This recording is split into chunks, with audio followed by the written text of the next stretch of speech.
While watching this video, I want you to pretend that you've never heard of oxygen. For most of human history, we had no idea of its existence.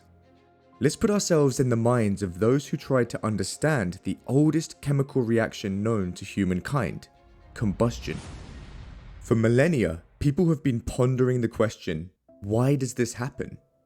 Why are some things combustible and other things non-combustible? In ancient times, fire was thought to be one of the four elements that made up all of matter, the others being air, water, and earth. The Greek philosopher Empedocles first proposed this notion in the 5th century BC, and it was developed further by Aristotle in the 4th century BC. Let's look at burning logs as an example where we can observe a substance decomposing into the four Aristotelian elements that make it up, according to the ancients. We can see the fire being released from the wood in the form of a flame. The air is the smoke that rises and vanishes into the atmosphere. The water can be heard crackling and hissing inside the logs. The remaining ash is the earth. According to this theory, all different forms of matter contain different proportions of the four elements, giving them different properties. This concept was widely accepted and pretty much remained unchallenged for the next 2,000 years. In 1667, a German chemist called Johann Becher published a book called Physica Subterranea, where he described the nature of minerals and other substances. In it, he suggested that, rather than the four Aristotelian elements, all solid substances were composed of varying quantities of three earths: terra lapidea, meaning stony earth, terra fluida, meaning fluid earth, and terra pinguis, meaning fatty earth. According to Becher, terra lapidea was associated with fusibility, or how easily the substance melts and fuses with other substances. Terra fluida was associated with fluidity and volatility. Terra pinguis was associated with combustibility. Becher believed that all combustible substances were compounds that contained terra pinguis, and that when you burn something, the terra pinguis escaped into the air. He believed that this is what a flame was, the terra pinguis seeping out of a burning substance. One of Becher's students was a German chemist called Georg Ernst Stahl, and Stahl was inspired by Becher's theory on combustion. Over the next few years, Stahl developed this theory further, and eventually proposed a variant of the theory in which he renamed terra pinguis to phlogiston, from the ancient Greek word phlox, meaning flame. So, according to Stahl, combustible substances contain a high quantity of phlogiston, which is released when the substance burns. But if combustion is caused by phlogiston leaving a substance, why is air also necessary for combustion? It was well known that if you perform combustion in a closed container, the flame doesn't last long and is quickly extinguished. Stahl explained this by saying that air is necessary for combustion because it absorbs the escaping phlogiston. In a closed container, the air inside quickly becomes saturated with phlogiston, so no more can escape from the burning substance and the flame goes out. Stahl called this saturated air phlogisticated air. So, if phlogiston is a component of combustible substances, this must mean that many substances that we think of as simple elements are actually compounds of this fire element phlogiston and something else. Let's think about how this would work by going back to our burning wood example. According to phlogiston theory, wood is composed of phlogiston and ash. When you burn wood, the phlogiston escapes, which leaves the ash component of the wood behind. Similarly, if we calcine or strongly heat a metal like magnesium, the phlogiston escapes slowly. We can tell it's escaping slowly because there's not always a flame. However, after the phlogiston escapes, we're left with a solid that in those days was referred to as a calx. So metals were thought to consist of phlogiston and a calx.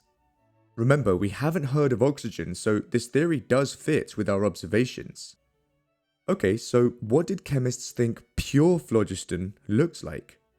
Well, in the third edition of Ernst von Mayer's History of Chemistry, published in 1906, he described Stahl's belief that the more violently the combustion of any substance went on, so he thought, the richer it was in phlogiston. Coal, which can be almost entirely consumed, was therefore to be regarded as nearly pure phlogiston. So, Stahl thought that substances like coal and charcoal were almost pure phlogiston. He believed that he could use them to restore phlogiston to a substance after burning it away, and he was right. Von Meyer said, "When a metallic calx was heated along with coal, the phlogiston so abundantly contained in the latter combined with it, the metal being thus reproduced." The success of this reaction was seen as further proof of Stahl's theory. You could remove phlogiston from a metal by heating it to leave a calx.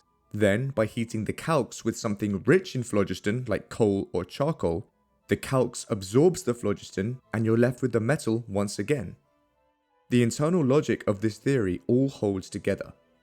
However, over time, a major problem with all of this arose, which many chemists chose to ignore: mass. In 1630, several decades before the introduction of the phlogiston theory, a French chemist called Jean Rey published a description of an unexpected result of a colleague's experiment. Rey said, "Having put 2 pounds 6 ounces of fine English tin into an iron vessel and heated it strongly on an open fire for 6 hours, stirring it continually without having added anything, he obtained 2 pounds 13 ounces of a white calx, which at first occasioned him great surprise. So, upon calcining the tin, its weight increased." This was confirmed in 1673 by Robert Boyle, who published descriptions of several calcination experiments where he demonstrated multiple times that the calces were heavier than the metals he'd started with. But if phlogiston is supposed to be escaping from a burning substance, how could the substance get heavier? Jean Rey's pre-phlogiston explanation for this strange observation was as follows. This increase of weight comes from the air, thickened and made heavy, and in some measure rendered adhesive in the vessel by the violent and long-continued heat of the furnace. The adherents of phlogiston theory disagreed. They had a more imaginative explanation for why the mass of a substance increased as phlogiston escaped. You know, when researching this video, I was looking through some very old sources which were printed in an era when publishing was a long process. Today, information is released so fast that it often leads to things being published before they're even verified. That's why I'm very happy to be partnering with Ground News for this video. Ground News is a news aggregation app and website that gathers related articles from a variety of sources all in one place. What's really cool about it is that it gives you context about each publication's political leaning, reliability, and ownership, so that you can think critically about the news you consume. Let's look at this story, for example, about the recent discovery of dark oxygen produced by metals on the deep ocean floor. Ground News has gathered over 40 different articles published on this story, and if we take a look at the bias distribution, we can see that 40% of the sources lean left, meaning it's a big blind spot for the right. We can also compare headlines very easily. As a scientist and historian, I believe that there's nothing more important than the truth, and Ground News gives you the tools to avoid falling into the political biases of the media. Check them out at ground.news/chem and use my link to save 40% on the same Vantage plan I use for unlimited access to all their features. Okay, back to the video. Now, if you've watched my video on the discovery of the noble gases, you'll have seen me refer to the second edition of Sir William Ramsay's brilliant book, The Gases of the Atmosphere, which was published in 1902.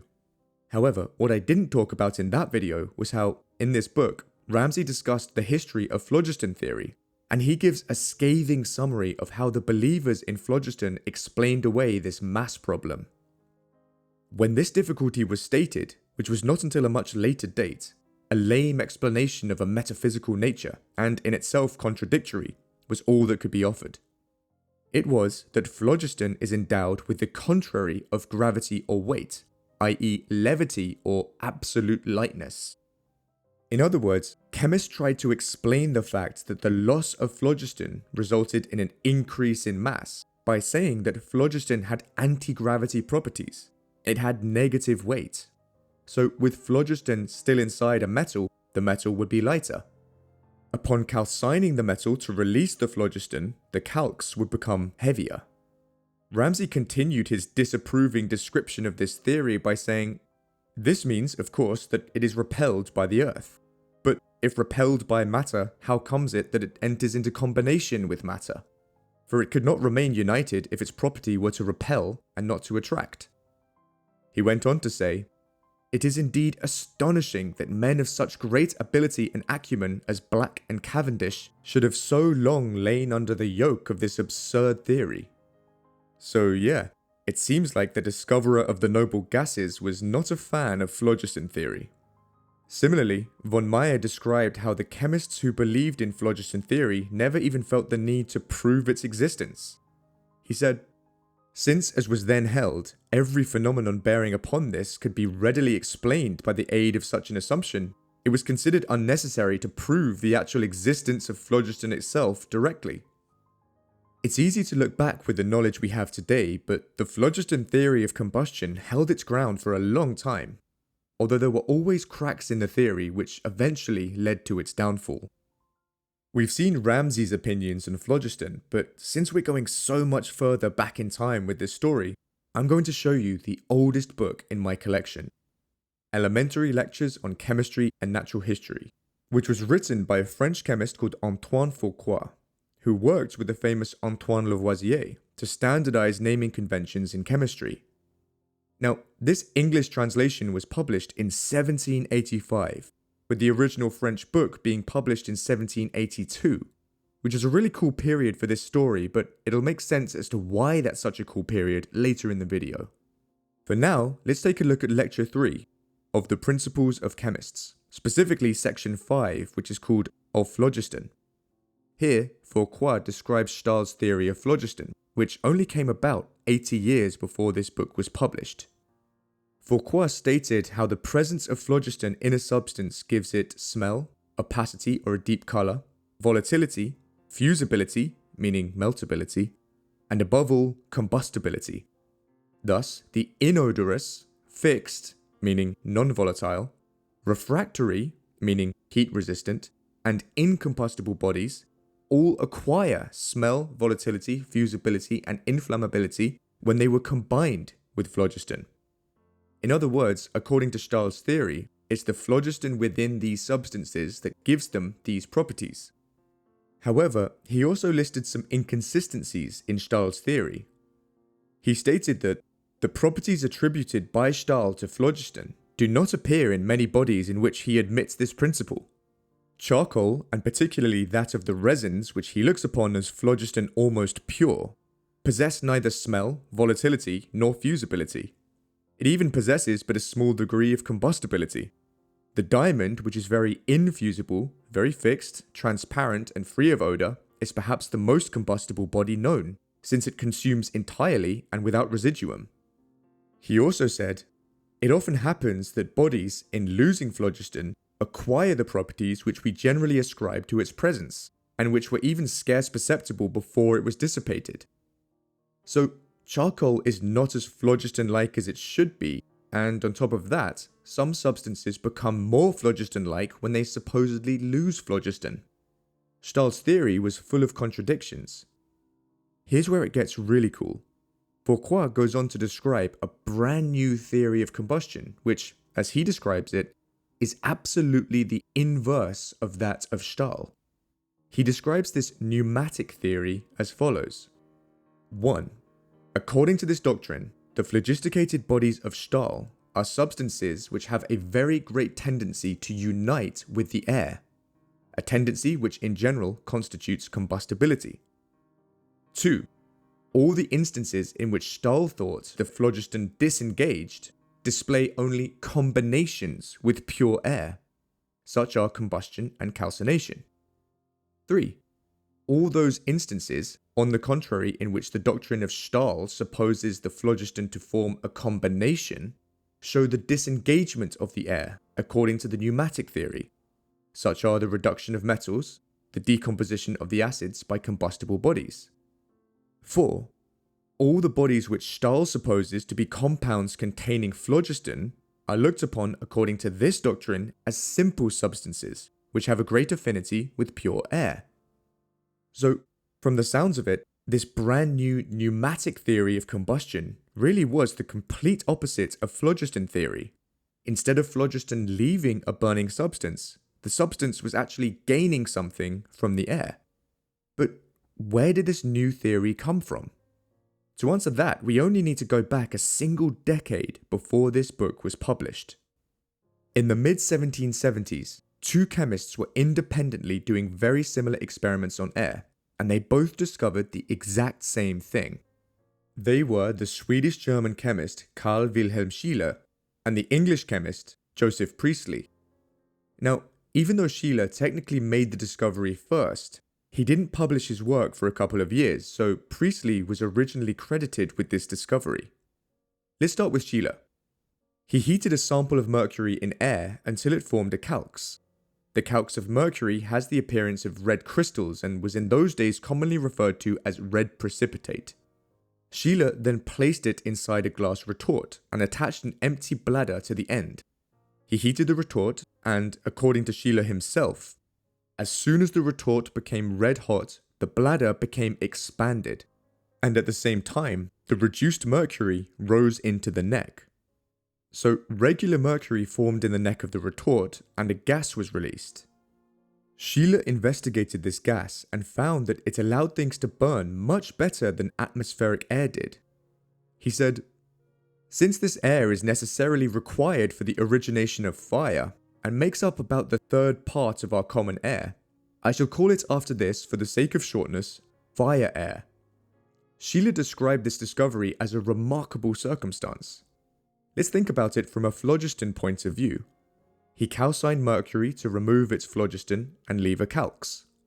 Then, after simply heating the calx without any coal or charcoal to provide additional phlogiston, the phlogiston that had previously been released from the mercury seemed to return to it for some reason, and reduced it back to metallic mercury. But not only that, the restoring of the phlogiston clearly produced a gas. On the 1st of August 1774, Priestley sealed the exact same red precipitate into a glass container, then used a large glass lens to focus a beam of sunlight onto the red precipitate, heating it intensely. In Ramsay's book, he said that the resulting air was insoluble in water and supported combustion better than common air, for a candle burned more brightly and a piece of red-hot wood sparkled in it. Since this gas allowed substances to burn even better than they did in regular air, Priestley concluded that this gas contained even less phlogiston than regular air did. As a result, this gas could absorb more phlogiston from burning substances, which is why things burned better in it. Consequently, Priestley called this gas dephlogisticated air. Ramsay also stated how Priestley was curious enough about his dephlogisticated air to try inhaling it himself. Priestley described the sensation by saying, "The feeling of it into my lungs was not sensibly different from that of common air, but I fancied that my breast felt particularly light and easy for some time afterwards. Who can tell but that in time this pure air may become a fashionable article in luxury? Hitherto only 2 mice and myself have had the privilege of breathing it." Both Scheele and Priestley found that they could also obtain this gas from other substances, such as red lead, also known as minium. Interestingly, although these experiments resulted in the widespread acknowledgement of this gas in air, lesser known but similar experiments were made well over a century earlier by a Polish alchemist called Michał Sędziwój. He hypothesized that air contains a food for life, a substance that gives life to everything. And during his experiments, he observed that by heating saltpeter, this food for life gas was released. Regardless of who was the first to discover this gas that was necessary for life and for combustion, it was the French chemist Antoine Lavoisier, mentioned earlier in the video, who really put the nail in the coffin of phlogiston theory. In the spring of 1774, Lavoisier performed an experiment that would change the course of history. First, he hermetically sealed some tin in a glass retort. He then heated the vessel to calcine the tin. He made sure to measure the weight of the apparatus twice during the calcination and noted that the total weight was unchanged throughout. Here's where the experiment really shone though. When he broke the beak of the retort, he heard air rushing in with a hissing noise. He weighed the retort once more and found that it had now increased in weight by 10 grains, which was just an old unit for mass. This meant that during the calcination, 10 grains of mass must have been lost from the air, since that much air had just rushed in to fill the space. Next, he weighed the tin and, as Ramsay summarized, it was found that the gain in weight of the tin was always equal to the loss of weight of the air in the retort. So Lavoisier had conclusively proven that the increase in mass during a calcination was not due to the loss of anti-gravity phlogiston, but instead it was due to the fact that the metal combines with a measurable quantity of air. The same was shown to be true of all calcinations and combustions. This new pneumatic theory of combustion turned the world of chemistry upside down. Suddenly, phlogiston theory had a serious challenger. However, for Lavoisier, the question remained about whether burning substances were combining with common atmospheric air or a particular gas within the air. In the autumn of 1774, Priestley travelled to Paris and had dinner with many eminent scientists of the time, including Lavoisier and his wife, where he told them all about his discovery of dephlogisticated air. In Ramsay's book, he includes Priestley's own account of this historic meeting. Having made the discovery some time before I was in Paris in the year 1774, I mentioned it at the table of Mr. Lavoisier, when most of the philosophical people of the city were present, saying that it was a kind of air in which a candle burned much better than in common air, but I had not then given it any name. At this, all the company, and Mr. and Mrs. Lavoisier as much as any, expressed great surprise. I told them I had gotten it from precipitate per se, and also from red lead. Speaking French very imperfectly and being little acquainted with the terms of chemistry, I said plomb rouge, which was not understood till Mr. Maquet said I must mean minium. Lavoisier was very interested in this discovery and shortly afterwards repeated Priestley's experiments to confirm what he had found. He repeated his earlier experiments using Priestley's dephlogisticated air and found that when calcining metals in this gas, the gas was completely used up with almost no residue. Thus, he had proven that this gas was the component of atmospheric air that supported combustion. The rest of air was a gas or mixture of gases that did not support combustion. In 1777, Lavoisier described his new theory of combustion by saying, "The existence of the matter of fire, of phlogiston in metals, in sulfur, etc., is therefore really only a hypothesis, a supposition which, once admitted, explains, it is true, some of the phenomena of calcination and combustion, but if I show that these same phenomena can be explained in an equally natural way in the opposite hypothesis, that is to say, without suppose that there is fire matter nor phlogiston in the matters called fuels, the Stahl system will be shaken to its core foundations." Different chemists gave this gas different names. In Fourcroy's book, he said, "On account of the exclusive power to assist the respiration of animals, Monsieur Lavoisier calls it eminently respirable air. On account of its ability to support the combustion of inflammable bodies, Monsieur Scheele affixes the name of imperial or fire air. Dr. Priestley, from theoretical principles, chooses the term dephlogisticated air." Lavoisier continued his work and produced more publications where he described how the combustion of sulfur led to the formation of sulfuric acid, and how the combustion of phosphorus led to the formation of phosphoric acid.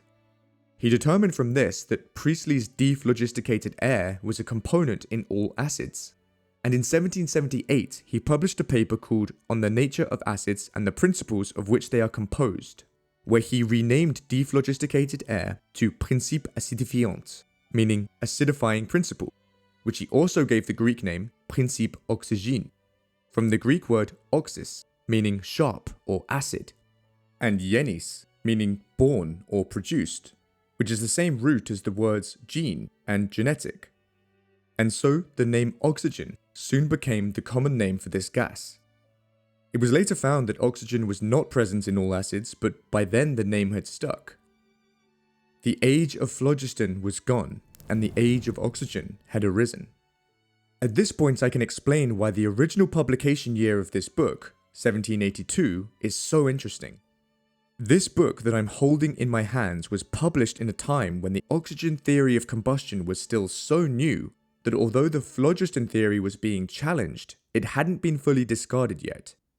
The book includes descriptions of phlogiston theory as well as arguments against it, and essentially leaves it up to the reader to make up their own mind. I'm literally holding a book that was published before the widespread adoption of oxygen as a concept. In fact, the name oxygen isn't even mentioned. How cool is that? Lavoisier had a brilliant scientific career which was tragically cut short.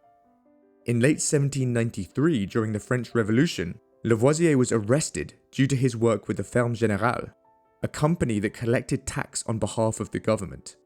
He faced multiple accusations of defrauding the state of money and of adulterating tobacco before selling it. Lavoisier was convicted and sentenced to death by guillotine on the 8th of May 1794. There's a famous urban legend that Lavoisier, ever the dedicated scientist, arranged one final experiment to coincide with his execution. As the guillotine came down, he would try to blink continuously for as long as he could to see how long the head could survive after being cut off. According to the story, his severed head managed to blink multiple times before finally succumbing to death. Now, this is almost certainly apocryphal, as there were no contemporary mentions of this happening. Either way, just a year and a half after Lavoisier's execution, he was exonerated by the French government. The case against him had been flimsy and impulsively driven by the mania of revolution. The mathematician Joseph-Louis Lagrange said, "It took them only an instant to cut off this head, and 100 years might not suffice to reproduce its like." It's a tragedy that this rash execution cost the world such a brilliant mind. Lavoisier achieved many things during his 50 years of life, and today he is often regarded as one of the founders of modern chemistry. His work put an end to phlogiston theory, which had persisted for over a century. The story of phlogiston is a great example of how we can become dogmatic in our own beliefs despite clear evidence to the contrary. Maybe we can use this as a chance to reflect on what we've been ignoring in our own lives. What's our own personal phlogiston? If we all learn to open our minds, how far could we move forward individually and as a society? Let me know in the comments below about any other interesting disproven theories from the history of science. And if you made it this far, I'd really appreciate you subscribing. Thanks for watching, and I'll see you in the next one.